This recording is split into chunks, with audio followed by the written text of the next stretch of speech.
من الشيطان الرجيم بسم الله الرحمن الرحيم وإذ قال موسى لقومه إن الله يأمركم أن تذبحوا بقرة قالوا أتتخذنا هزوا قال أعوذ بالله أن أكون من الجاهلين قالوا ادع لنا ربك يبين لنا ما هي قال إنه يقول إنها بقرة لا فارض ولا بكر عوان بين ذلك فافعلوا ما تؤمرون قالوا ادع لنا ربك يبين لنا ما لونها قال إنه يقول إنها بقرة صفراء فاقع لونها تسر الناظرين قالوا ادع لنا ربك يبين لنا ما هي إن البقرة شابه علينا وإنا إن شاء الله لمهتدون صدق اللہ العظیم۔ اور وہ وقت یاد کرو جب موسیٰ نے اپنی قوم سے کہا تھا کہ اللہ تمہیں حکم دیتا ہے کہ تم ایک گائے ذبح کرو۔ وہ کہنے لگے کہ کیا آپ ہمارا مذاق بناتے ہیں؟ موسیٰ علیہ السلام نے کہا تھا کہ میں اس بات سے اللہ کی پناہ مانگتا ہوں کہ میں ایسے نادانوں میں شامل ہوں جو مذاق میں بھی جھوٹ بولیں۔ انہوں نے کہا کہ آپ اپنے رب سے درخواست کیجئے کہ ہمیں صاف صاف بتائیں وہ گائے کیسی ہو۔ اس نے کہا کہ اللہ فرماتا ہے وہ ایسی گائے ہو کہ نہ بہت بوڑھی ہو نہ بالکل بچی، بلکہ ان دونوں کے بیچ میں ہو۔ بس اب جو حکم تمہیں دیا گیا ہے اس پر عمل کر لو۔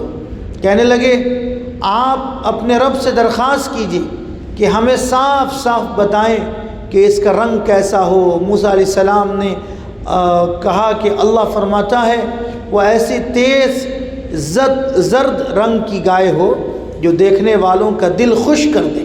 انہوں نے پھر کہا کہ آپ اپنے رب سے درخواست کیجئے کہ ہمیں صاف صاف بتائیں کہ وہ گائے کیسی ہو۔ اس گائے نے تو ہمیں شبے میں ڈال رکھا ہے، اور اللہ نے چاہا تو ہم ضرور اس کا پتہ لگا لیں گے۔ بنی اسرائیل کے اندر ہر آئے دن ایک نیا بکھڑا شروع ہوتا تھا۔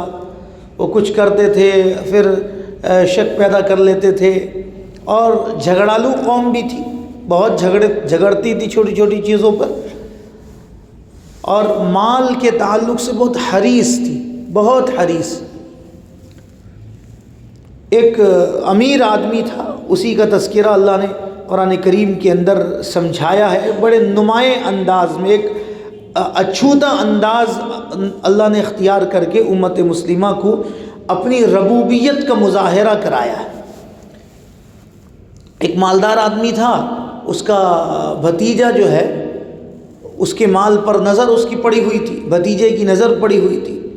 تو اس بھتیجے نے کیا کیا کہ اس مالدار آدمی کو، اپنے چچا کو اس نے قتل کر دیا، اور قتل کر کے جو شریفوں کا علاقہ تھا اس شریفوں کے علاقے میں لے کر جا کر رات کو اس لاش کو لے کر وہاں ڈال دیا، ان کے دروازے پہ ڈال دیا۔ اب جب صبح ہوئی تو جب دروازے پر اس زمانے میں علاقے کے اندر بستیاں جو بستی تھی ان کے ایک قلعے ہوتے تھے، وہ لوگ اپنا ایک دروازہ بناتے تھے، اور بنی اسرائیل کے شر سے، ان کی بدماشیوں سے نیک لوگ جو ہے اپنی بستی کو الگ کر لیے تھے۔ تو اس بدماش نے کیا کیا کہ اپنے چچا کو قتل کر دیا، مال کے لالچ میں اور اس کی بیٹی کے لالچ میں قتل کر کے چچا کے لاش کو اٹھا کر شریفوں کے دروازے کے پاس قلعے کے باہر لے کے ڈال دیا۔ جب صبح ان لوگوں نے دروازہ کھولا تو دیکھا لاش ہے، تو اس بھتیجے نے شور مچانا شروع کر دیا کہ تم ہی لوگوں نے قتل کیا ہے، تم ہی لوگوں نے میرے چچا کی مال پر نظر رکھتے تھے۔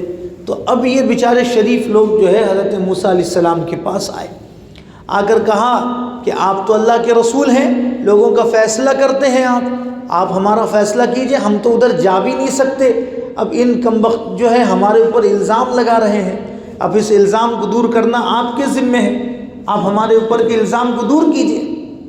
تو جب ان شریفوں نے حضرت موسیٰ علیہ السلام کے پاس گئے تو حضرت موسیٰ علیہ السلام نے اللہ سے فریاد کی کہ اللہ ان لوگوں کے تعلق سے آپ فیصلہ کر دیجئے۔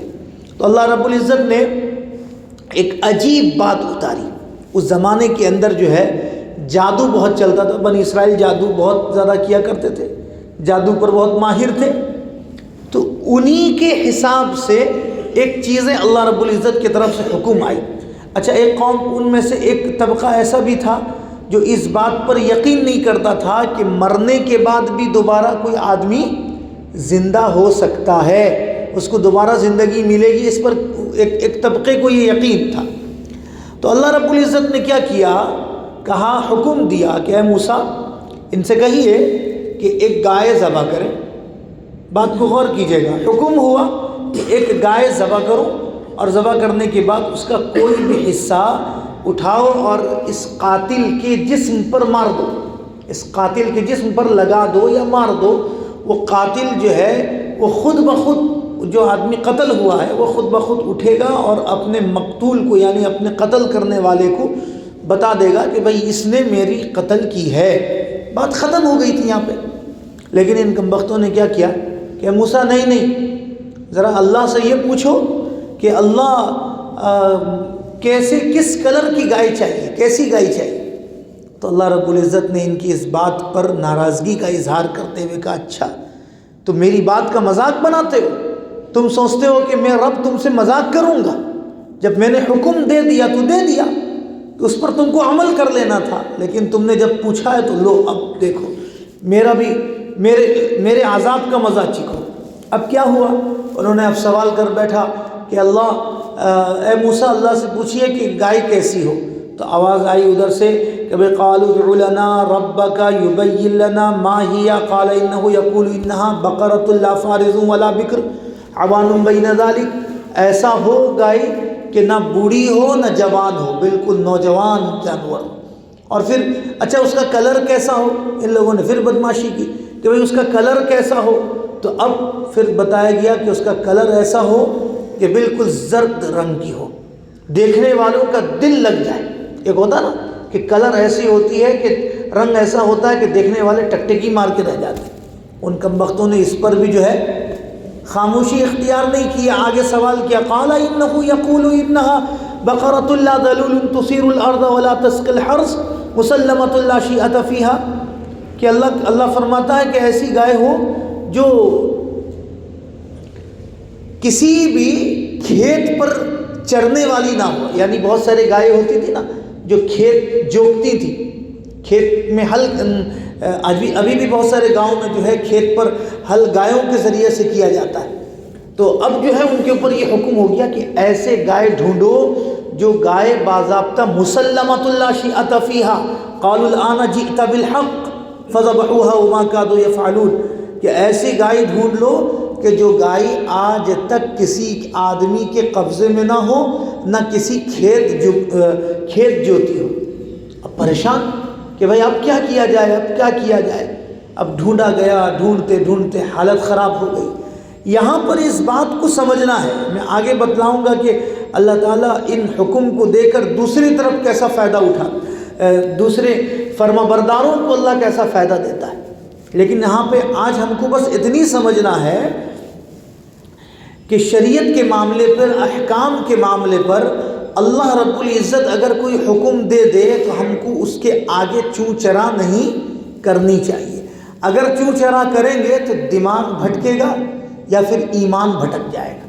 جیسا آج ہم جس زمانے پہ ہم ہیں اس زمانے پر ہم دیکھ رہے ہیں کہ ایک نے حد سے زیادہ تجاوز کر لیا پڑھنے میں، جب کیا تو کرنے کے بعد کیا ہوا، ایسا بھٹکا کہ اللہ ہی کے وجود کا منکر ہو گیا۔ ارے ہوا نہیں، وہ اللہ کے وجود کا منکر ہو گیا۔ اب پوری دنیا میں لعنت برس رہی ہے، پوری دنیا میں پھٹکار ہو رہی ہے۔ تو اس لیے اللہ نے جتنا اپنے سے کہا ہے اپنے بندوں کو کہ بھائی اتنا تم کو کرنا ہے تو اتنا ہی کرو، اس کے آگے نہیں بڑھو۔ آگے بڑھو گے نقصان کے علاوہ کچھ نہیں ہوگا۔ ایک صحابی آئے، فرمایا کہ یا رسول اللہ ہم یہ جاننا چاہتے ہیں کہ اللہ کا وجود کیسا ہوا.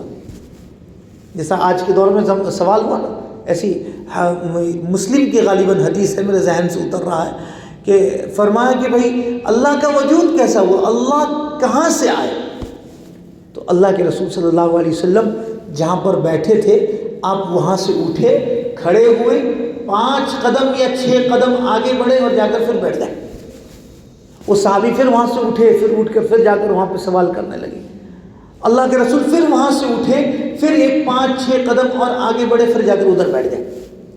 تو تیسرے مرتبہ وہ صحابی جب وہاں پر گئے تو اللہ کے رسول نے اپنے کان پر اس طرح سے انگلی دے دی اور انگلی دے کر فرمایا، دونوں انگلیوں کو اپنے کانوں پر دے دیا اور دے کر فرمایا کہ میں اللہ کا رسول ہوں، میں ایسی بات کو سننا پسند نہیں کرتا جس بات کو اللہ رب العزت نے خود منع کیا. میں ایسی بات سننا پسند نہیں کرتا. یعنی صحابہ سمجھ گئے کہ اس بات کے سوال سے کوئی فائدہ اپنے کو نہیں ہے، تو نہیں کرنا، کوئی سوال ہی نہیں کرنا ایسی بات پر. ہمیں یہ بتلایا گیا اللہ ہے، اللہ کا وجود ہے، هو الاول والآخر والظاہر والباطن وهو بكل شيء علیم. قرآن نے کہہ دیا، بس ہم کو اسی پر ایمان لانا ہے، اسی پر یقین کرنا ہے، اس کے آگے چوچرا نہیں کرنا. ایک صحابی آئے، فرمایا یا رسول اللہ آپ نے تو فرمایا تھا کہ جو غیر ایمان والے ہیں وہ تو ہے جنت میں نہیں جائیں گے. اللہ کے رسول آپ کے ماں باپ کے تعلق سے. اللہ کے رسول کی آنکھوں میں آنسو آ گئے، آپ رو پڑے.